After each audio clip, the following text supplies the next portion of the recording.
7 বছরের একটা মেয়ে বাইরে থেকে তালা পেরে যখন আগুন জ্বালিয়ে দেওয়া হলো, বাচ্চাটা পুড়ে ছাই হয়ে গেল।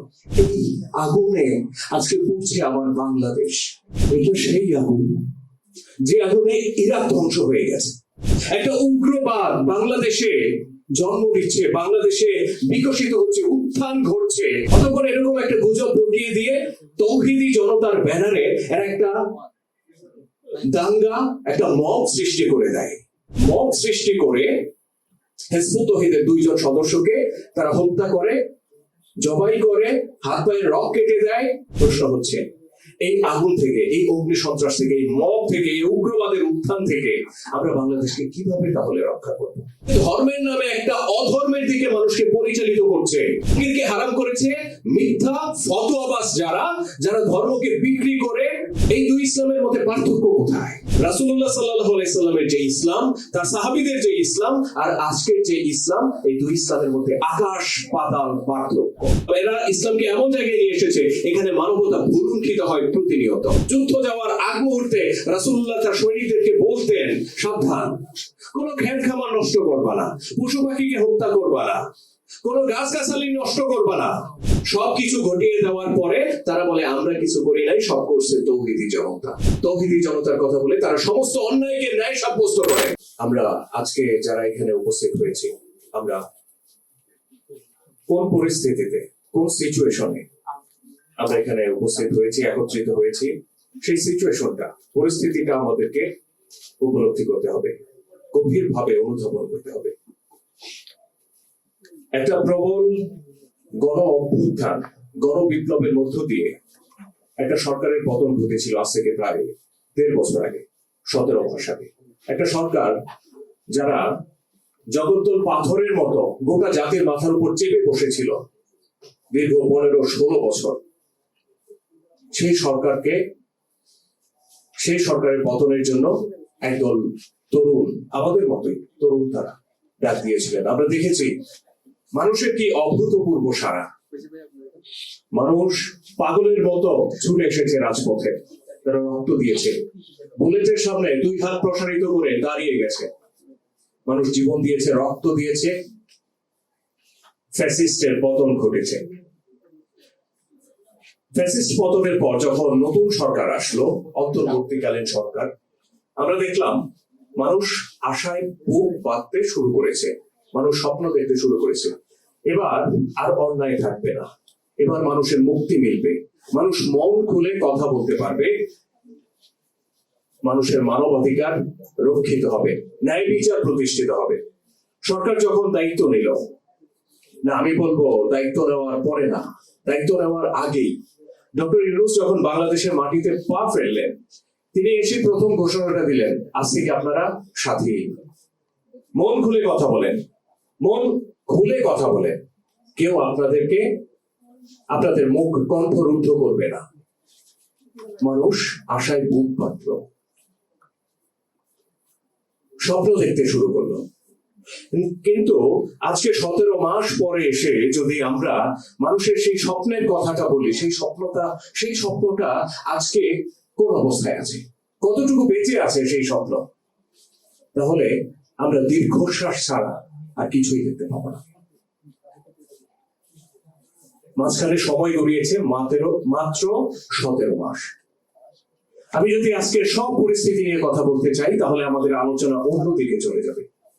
আমার আলোচনা যে বিষয়ে, আমি সেই বিষয়ে সুনির্দিষ্ট কিছু কথা বলবো। দেখেন, এটা পত্রিকার পরিসংখ্যান। এই 17 মাসে বাংলাদেশে মাজারে হামলা হয়েছে, 200 মাজারে হামলা হয়েছে। বাংলাদেশে পত্রিকার পরিসংখ্যান বলছে বাংলাদেশে এই 17 মাসে 650-র বেশি মব সৃষ্টির ঘটনা ঘটেছে। 650, কল্পনা করা যায়? এবং আমি এটাও মনে করি, এই যে সংখ্যাটা বলা হয়েছে 650, এখানে প্রকৃত চিত্রটা ফুটে আসে নাই। প্রত্যেকটা ঘটনা গণমাধ্যম কাভার দিতে পারে না, যারা পরিসংখ্যান করেন তারা প্রত্যেকটা ঘটনাকে তুলে আনতে পারেন না। আমরা যদি শুধু হিজবুত তৌহিদের কথা বলি, শুধুমাত্র আমাদের উপরে এই 17 মাসে কম করে হলেও 50টার বেশি মবের ঘটনা ঘটেছে, হামলার ঘটনা ঘটেছে। ফ্যাসিস্ট আওয়ামী লীগ সরকারের পতনের পর দিন থেকে শুরু হয়েছে আমাদের উপর হামলার চেষ্টা। একদিনে নোয়াখালীতে আমাদের সংগঠনের শীর্ষ নেতা জনাব ইমাম হোসেন মোহাম্মদ সেলিমের নিজের বাড়ি যে নোয়াখালী জেলায়, সেখানে একদিনে 50টা বাড়ি এবং দোকানপাট লুটপাট হয়েছে, হামলা হয়েছে, অগ্নিসংযোগের ঘটনা ঘটেছে। এটা একদিনের কথা বললাম। রংপুরে একদিনে আমাদের 6টা বাড়িতে হামলা করে পুরো বাড়িগুলো আগুনে জ্বালিয়ে দেওয়া হয়েছে, ভস্ম করে দেওয়া হয়েছে। লক্ষ্মীপুরে আমাদের জেলা হিজবুত তৌহিদের যিনি সাধারণ সম্পাদক, তার বাড়িতে বাইরে থেকে তালা মেরে বাড়িতে আগুন ধরিয়ে দেওয়া হয়েছে। আজকে প্রায় 1.5 বছর পর এসে এই যে গত মাসের 20 তারিখে 20 ডিসেম্বর আমরা দেখলাম সেই লক্ষ্মীপুরে একজন বিএনপির স্থানীয় নেতা, তার বাড়িতেও একই ঘটনা ঘটেছে। ঘরের বাইরে থেকে তালা মেরে ঘরে আগুন ধরিয়ে দেওয়া হয়েছে। একই ঘটনা, পার্থক্য কোথায়? পার্থক্যটা এক জায়গায়।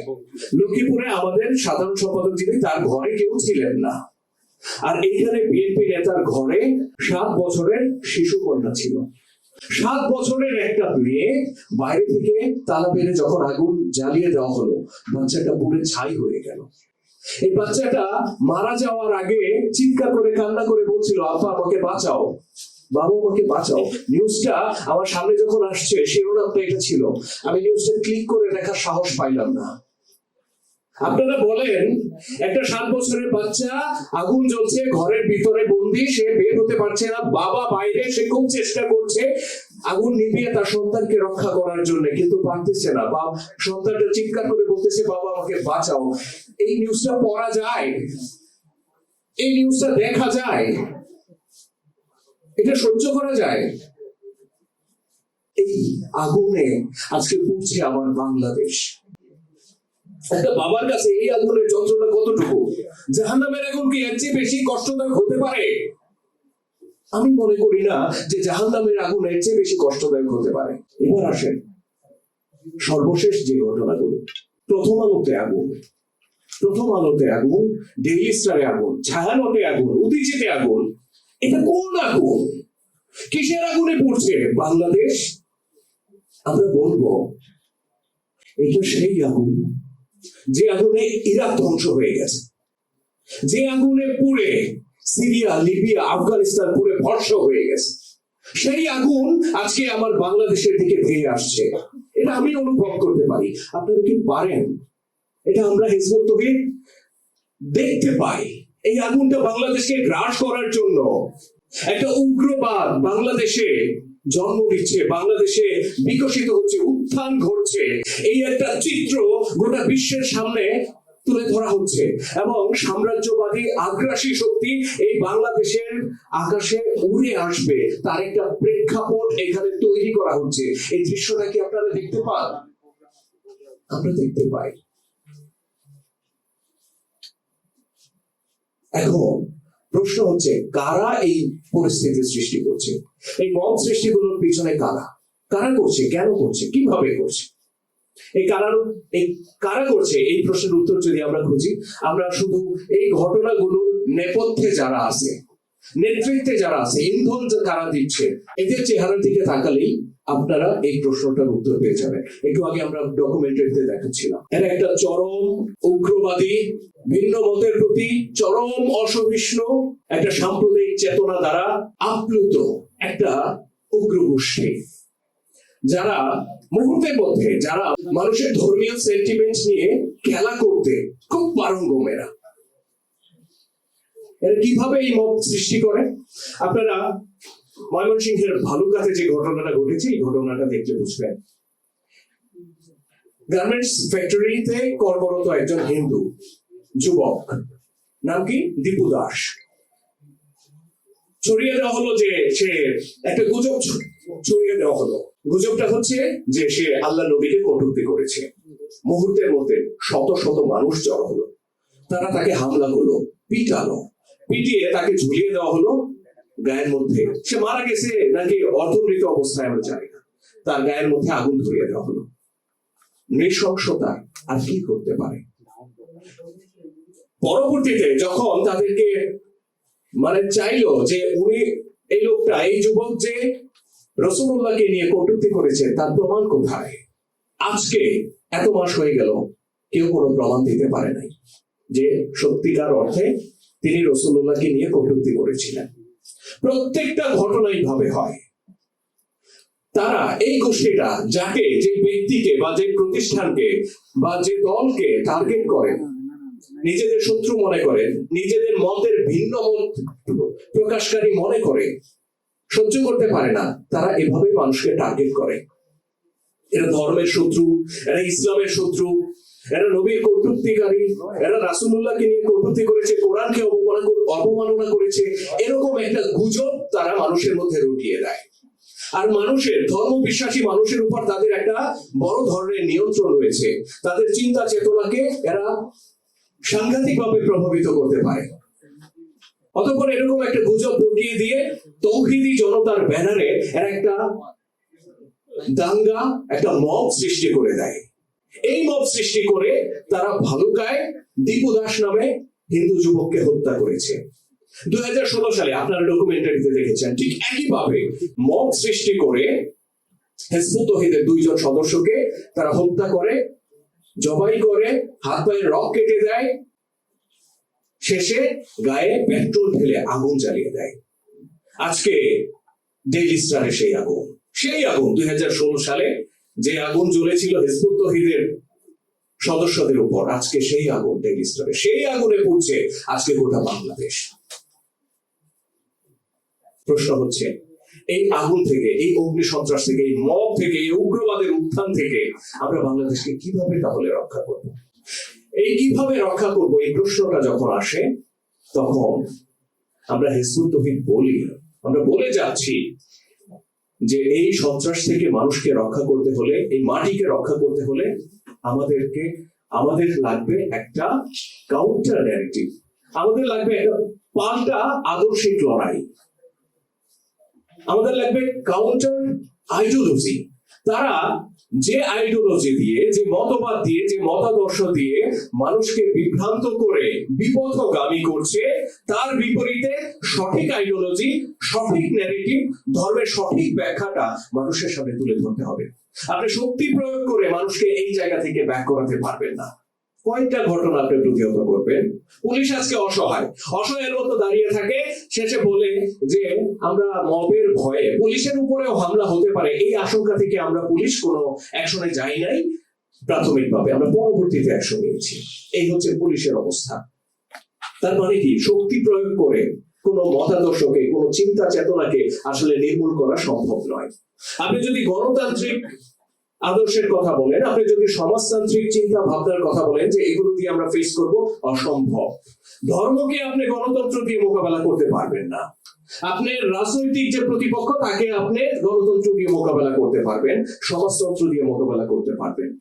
আপনি প্রশ্ন যখন ধর্মের, প্রশ্ন যখন ধর্ম বিশ্বাসের, মানুষকে যখন বলা হয় রাসূল এই কথা বলেছেন, আল্লাহ এই কথা বলেছেন, ইসলাম এই নির্দেশ দিয়েছে, এটা করলে তোমার ইমানি দায়িত্ব পূরণ হবে, এটা না করলে তোমার ইমানি দায়িত্ব পূরণ হবে না, তখন মানুষকে গণতন্ত্রের দোহাই দিয়ে আপনি এখান থেকে নিবৃত্ত করতে পারবেন না। এর জন্য আমরা বলি, এর জন্য লাগবে ইসলামের সঠিক ব্যাখ্যা, ইসলামের সঠিক আদর্শটা মানুষের সামনে তুলে ধরতে হবে। তারা যে কাজগুলো করছে এটা যে ইসলাম সম্মত নয়, এটা যে অনইসলামিক কাজ, তারা যে ধর্মের নামে একটা অধর্মের দিকে মানুষকে পরিচালিত করছে, এটা পরিষ্কার ভাবে মানুষের সামনে তুলে ধরতে হবে। আমি যদি একটা উদাহরণ দিয়ে বলি, আজকে সঙ্গীতের ব্যাপারে যে কথা বলা হচ্ছে, সঙ্গীত অঙ্গন আজকে রক্তাক্ত, আঘাতগ্রস্ত, আহত, মাঠে ঘাটে শিল্পীদের উপর আঘাত করা হচ্ছে, কনসার্ট বন্ধ করে দেওয়া হচ্ছে, বাউলদেরকে ধরে ধরে পেটানো হচ্ছে। কি জন্য করা হচ্ছে? কোন কথা বলে করা হচ্ছে? যে ইসলামের সঙ্গীত হারাম, ইসলামের সঙ্গীত হারাম, বাদ্যযন্ত্র হারাম। অথচ ইসলাম, সত্যিকার ইসলাম, আপনি যদি কোরআন পড়েন, রাসূলুল্লাহর জীবনী পড়েন, আমরা পরিষ্কার ভাবে দেখতে পাই কোরআনে একটা আয়াত তারা প্রমাণ দেখাতে পারবে না, একটা আয়াত দেখাতে পারবে না যে আয়াতে সঙ্গীত, বাদ্যযন্ত্র বা অন্য কোনো শিল্প, সাহিত্য, সাংস্কৃতিক কার্যক্রমকে হারাম করা হয়েছে, নিষিদ্ধ করা হয়েছে। একটা আয়াত কোনো আলেম ওলামা দেখাতে পারবে না। তাহলে কোরআনে যে বিষয়টাকে নিষিদ্ধ করা হয় নাই, হারাম করা হয় নাই, সেই বিষয়টাকে নিষিদ্ধ করে এমন কোন কর্তৃপক্ষ আছে? কোন কর্তৃপক্ষ তাকে নিষিদ্ধ করতে পারে না। রাসূলুল্লাহর জীবনীতে আমরা অসংখ্য ঘটনা পাই।